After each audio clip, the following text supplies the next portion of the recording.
This is breaking news from the Las Vegas Review-Journal. Sponsored by Michael Gaughan's South Point Hotel, Casino, and Spa. Spirited. These are always spirited, but clean. Everybody, I think, did the right things, and I think both teams had an opportunity to improve. So I give Kyle and John and their group a ton of credit for this, and we would do it again with them. So, questions? You saw Davante Adams have to leave practice. Yeah. Also didn't see Hunter out there. Yeah, there's a bunch of guys that weren't out there, so I was in the double digits. But no, I haven't seen anything. I don't think it was crazy serious. It was just kind of a bang bang play. Totally clean on both sides. You saw 6 interceptions from your defense today, and I didn't get to see them all. I was over there on the other field, but I heard some of them. Yeah, it was 6 today, I think, and around that many yesterday. It's kind of starting to become a theme for you guys in training camp. And I know it is just training camp. Yeah. Keep that in perspective, but it's something that we haven't really seen a lot of around here, and certainly not last year. Are you starting to get encouraged by what you're seeing? Yeah, I mean, I think they're, in order to get the ball, you have to be connected. You have to know what your job is, and you have to be willing to make a play when it's coming into your area. And if you're not connected, then there's a lot of big holes in the defense, and you don't really have chances. And if you are, then you can make the windows tighter, and then you tend to get more hands on the ball. And who knows what happens when you get tips and all that stuff. And I don't know how many of them were tipped or not. I don't really know, but I like the idea of any defense that we put out there, being aggressive and trying to get the football. We talked about that all off season, seeing if we can improve ourselves in that area. I think the players have worked really hard at some of the techniques that you would use, in trying to create turnovers, and the coaches have identified them. So it's exciting for our guys when they make a play. And hopefully we can continue to improve in that, and then ultimately do them in the regular season. Clearly, it's not the regular season, not making it that. But when you look at how the first 2 weeks at camp went, and then coming in both days, you guys look like the better team. My point to you is, are you able to enjoy it, or as a coach, is it I'm always going to just look for the negative?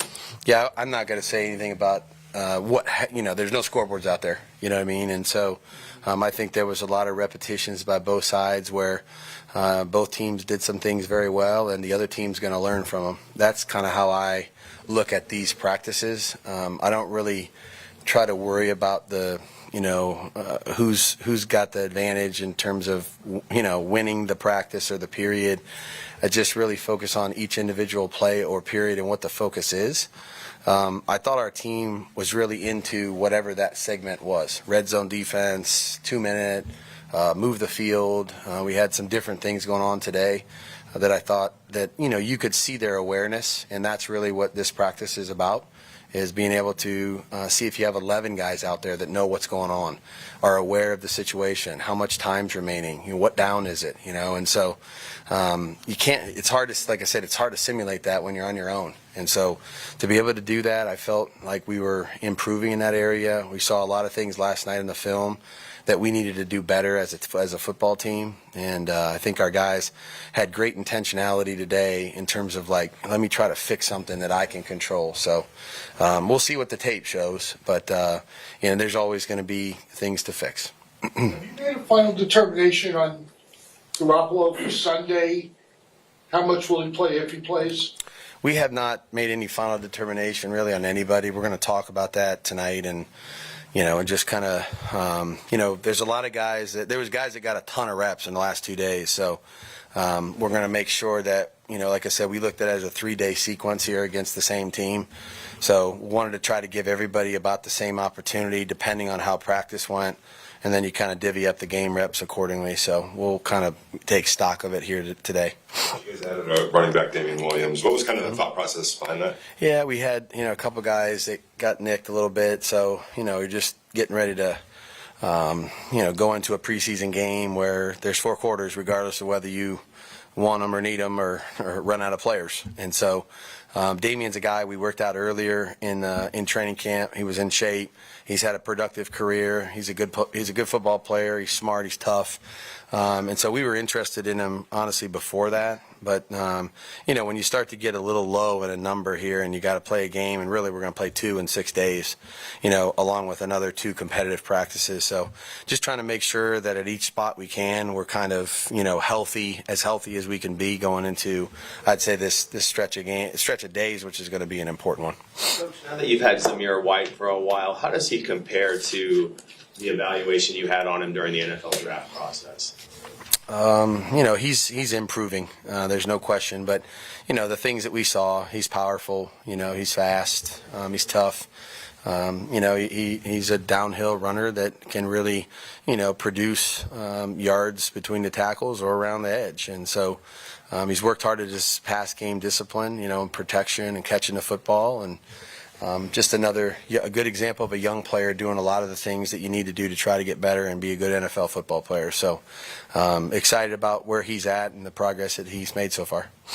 What have you seen so far from Trey Tucker? What's the next step for him in his development? Yeah, Trey's handling a lot of stuff, and he's learning multiple positions on offense, which for a young player is great that he can do that. He has the aptitude to do it. We all knew he was fast when we drafted him, but it's, in the NFL, it's not just good enough to be fast. You got to be able to use your speed the right way and, learn how to run routes against different techniques and those kind of things. I think that's where we're at right now in his development is how do I improve the technique so that I can beat good players in the NFL, when I have to and when I need to. So, made some good plays today, another handful of things that I'm sure we're going to learn from, but he's been out there every day, which is great, for young players to be out there and have those opportunities. That's the best thing we can ask. What do you think of the last couple of days with Nesta Jade Silvera, how he looked? Yeah, he, Nesta's he's a powerful guy in there, and he's done some good things. He's done some good things in training camp, and learning. I think that's a good word right now, learning. Because, you need different techniques for different schemes and based on what you see and your tips and those kind of things. But he's learning. He plays hard. He's physical. We saw that in college. We felt like that he would do that in the NFL regardless, and trying to add to some of the things that he already naturally did well in terms of pass rush and, technique and those kind of things. So young player with a long way to go, like everybody is at that stage. But, again, out there. Working, getting a lot of repetitions, which is the way you get better. Do 2 more, Deshaun Adams.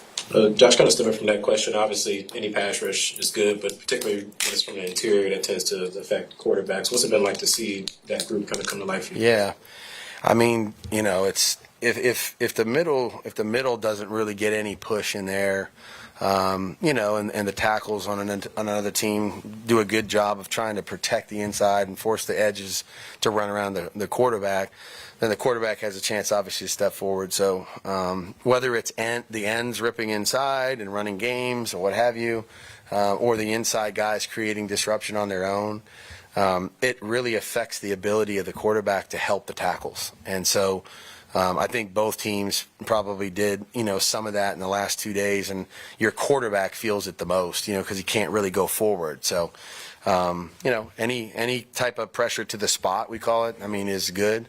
I didn't really, like I said, we'll see how we did on that today, and the quarterback always has an opportunity to help, avoid some of those things. But if you get inside pressure, it makes it tough. Just 2 parts. One, it's been a while since we saw Brandon Faison carted off. Did you have an update on him? And then also, what are you looking for guys to kind of make their name on Sunday to kind of stand out for you? No update on Face. Still working to try to, be back as soon as he can.